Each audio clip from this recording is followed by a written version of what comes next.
Эти мои слова будут обращены к гражданам Беларуси. Сегодня всех вас зовут на избирательные участки, чтобы проголосовать на референдуме. Это могло бы выглядеть как обычный политический процесс, но сейчас уже точно не может быть ничего обычного. Сейчас принимаются решения совершенно другого уровня. Минувшая ночь в Украине была жестокой.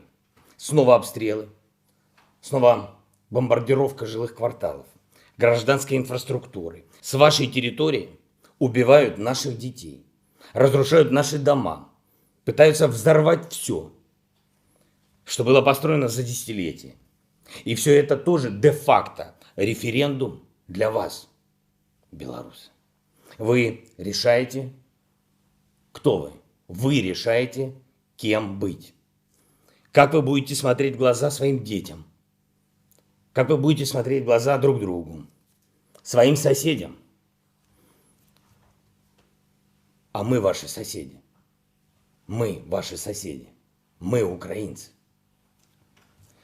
Будьте Беларусью, а не Россией.